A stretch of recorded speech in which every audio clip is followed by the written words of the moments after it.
If you should die and stand before the Lord God, and you should say to Him, I want to get into heaven, and God were to say to you, why should I let you in? What would your answer be? One of Satan's most successful areas of deception is an area of deception that deals with salvation. And the title of this message is A Satanic Deception Regarding Salvation. If you'll talk to many of your friends who are church members, or many people who are not, and you should say to them, do you believe that you'll go to heaven when you die? More than likely, most of them by far would say, sure. And if you should ask them, well, why do you think you'll go to heaven? More than likely, you're going to find that they have been deceived by Satan. Because they're going to give you an answer that is oftentimes, if not most of the time, and I believe most of the time, the answer to people who are lost. It is an answer that they give right off the top of their head because many of them are very sincerely convinced that it is the right answer. Many of them are convinced that it is a logical answer. And many of them are willing to live and die by it.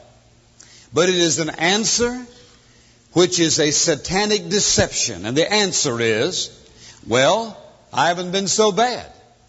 Or, I'm a good person. And when I think about all the good that I've done, surely a God of love and mercy certainly will not reject me after the life that I've lived. Or the other person may say, well, I know I'm not all that I ought to be. Now, I've failed in lots of ways, but I figure it this way. I've done a lot of good things, and the good things I haven't done or what I've failed to do, God would sort of add to that. And between what I've done and what He's done, surely I'm going to make it. Then there's the other group of people who likewise are deceived. Those who have been saved by the grace of God and who are sincerely attempting to work for God and to labor for Him in order to remain in God's good graces. So they are performing in order to remain saved, to keep their salvation, to keep in the good graces of God, or to keep their acceptance by Him as a result of their good works.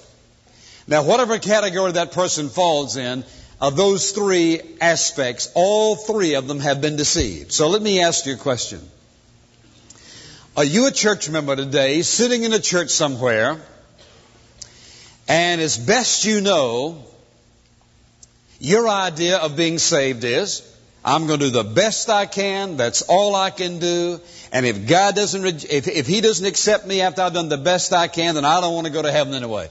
Would that happen to be your opinion? Are you one of those persons who says, well, I look around me, and I'm much better than most of the folks I see. And therefore, surely, well, if I don't get in, no one else is going to get in. Is that your attitude? Are you one of those persons and you know that you've been saved, but deep down inside you live under this awesome sense of bondage that you sure hope that somehow you are living up to God's expectation? You feel pretty guilty most of the time, but you hope that somehow you're going to be able to live up to God's expectations. Is that one of your choices in life? Well, let me show you, my friend, how Satan deceives us. If you'll turn to Galatians chapter 2. The Apostle Paul and St. Peter had a little argument about something. On a given occasion, Peter, who believed in salvation by grace, and Paul, who taught that.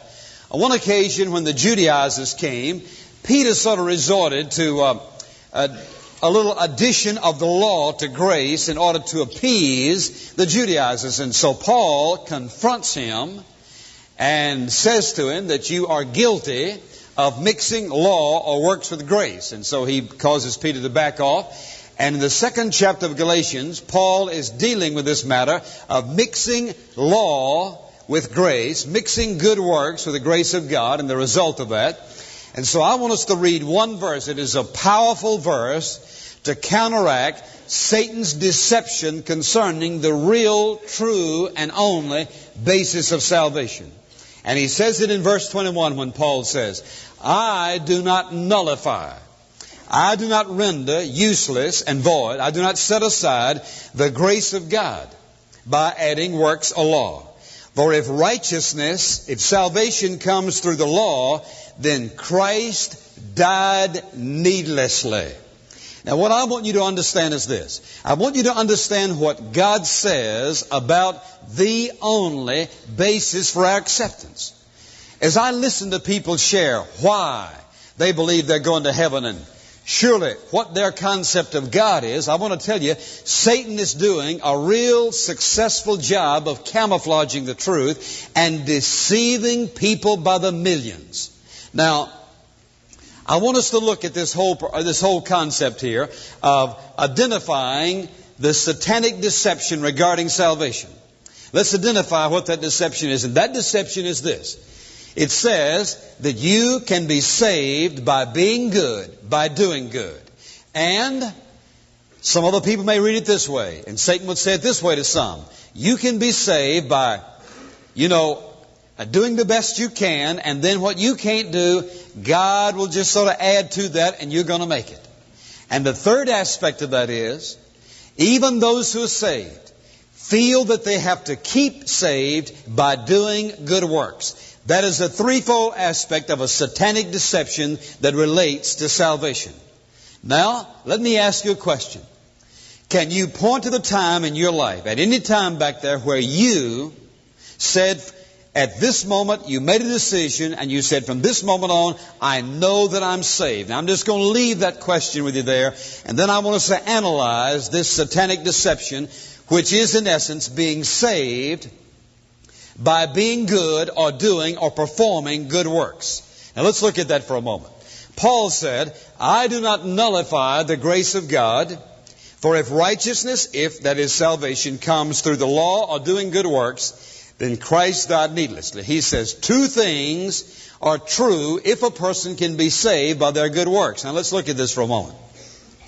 If you'll think about this, salvation by good works and doing good is universally accepted. Every religion in the world accepts that, except the true Christian faith, and there are multitudes of people who call themselves Christians who really and truly believe that. Either out of ignorance because they've not been instructed properly, or because it fits their lifestyle and fits their concept of God. And so they have decided, after all, and they have sort of redrawn and reshaped and remade and worked God over in their minds to the point that He is the kind of God who accepts them on the basis of their works. It is a universally accepted form of salvation. You check out any other religion in the world, all the cults and all the rest, nothing is ever salvation by the free gift of God's grace, but it is also performance-oriented kind of acceptance. It caters to man's pride. After all, I've not been too bad. I've done the following things. I'm a pretty good person. And usually what you'll find that person doing is comparing their life to other people. I'm certainly not as bad as others. God never tells us to compare ourselves with others and to base our acceptance by Him on the basis of how well we are doing according to what someone else is doing. It is a self-centered form of looking at God. And that is, I'm going to perform, I'm going to work, and therefore on the basis of what I do, surely this loving God would not reject me. It is a self-centered type of religion. It is a false view of God, that God will accept me on the basis of what I do. And I want you to notice two things that person does not consider. They do not consider God's very, very clear definition and view of sin. God hates sin because of what it does to the sinner and because of what it will do to a child of God. Nor do they consider the very idea of the holiness of God. If you eliminate the holiness of God, do you know what you can do to Him? If you eliminate the holiness of God, you can shape Him just about any way you want to fit any type of theology you want to fit Him into if you will eliminate the holiness of God. The righteousness and the holiness and the justice of God is always eliminated in the minds of those who are working for their salvation or working trying to remain saved. Then, if you will think about all the scriptures that you know, the idea of being saved on the basis of your work is contrary to the Scriptures from Genesis to Revelation, you cannot find any basis in the Bible for believing that God is going to accept you because you're better than someone else, because you don't do the following things, or because of your lifestyle or your conduct. It is not to be found anywhere in the Bible. It is a satanic deception. And the more our society moves toward humanism, and that is, after all, man's not so bad, and all of the world and all of life revolves around man, then what man does becomes more and more acceptable. And the more acceptable what you and I do becomes to us, surely after a while we sort of fuzz that over into God's ideas, and so we mix up what God thinks plus what society thinks plus what we think, and after all, we can get very convinced that, after all, surely we all agree that God in His loving mercy and goodness and kindness isn't going to send somebody as good as I am to hell. God surely isn't going to He's not going to reject someone like me. After all, look at me versus look at all these folks in prison. Look at all these folks doing all these horrible things. You mean God's going to reject me? And so, you say, well, after all, they are pretty good. Before long, we fuzzed it all up. And so we don't have a clear picture. Now listen, it doesn't make any difference what our society does. There either has to be a final authority in this world, or after a while, anybody's and everybody's opinion goes. That is, whatever it is. The final authority of life, death, morality, and all the rest is to be found right here in this book. When you lay aside this book, you have no final standard, no final law. So therefore, a person can say, well, I'm not so bad. I believe that you're saved by being good. Now, I want to show you the implications and the fallacy of that kind of thinking, which is the kind of thinking many people who sit in church pews every week, that's their whole perspective. I had a businessman say to me some time ago, very outstanding man, invest his money, very benevolent, very generous, and here was his remark. We were talking about salvation. He put it in this term. He says, I'm trying to merit. He says, I'm trying to chalk up or to add all the merits to my account that I can before I get there. He was sincere. He is an elder in his church, working in the church, involved in the church. But his whole perspective of salvation, man, he's got to be at that doing it week after week, getting it done, because after all, one of these days he knows he's going to die, and when he gets there, he wants to be sure he's been accepted. Let me show you a fallacy in that whole idea. First of all, if you're one of those persons who believes that God's going to accept you on the basis of your works, let me ask you a question and think very logically about this. How much work do you have to do? Secondly, how long do you have to work? And thirdly, when will you know whether you've worked hard enough, long enough, at the right thing or not? When will you know that? Well, the truth is you'll never know. So my friend, if you're one of those persons sitting in the church pew week after week, and you believe that your salvation is based on how well you're doing, let me tell you something you're going to have to do. Here's what you're going to have to do. If you're going to be intellectually honest, you're going to have to get the hymn book and get your razor blade or a pair of scissors, either one. And you're going to have to start right here in the front of your hymn book. And you're going to have to start looking at some of these hymns and reading them. And you're going to have to start cutting out pages, just just razoring them out, because some of these songs you can't sing and be really intellectually honest. Listen, if your salvation is based on your works, you can't sing "Blessed Assurance, Jesus is mine," because you're not sure. Did you know that if your salvation is based on your works, the only time you can really be sure that you've been saved is when you stand in the presence of God? Because how long do you work? How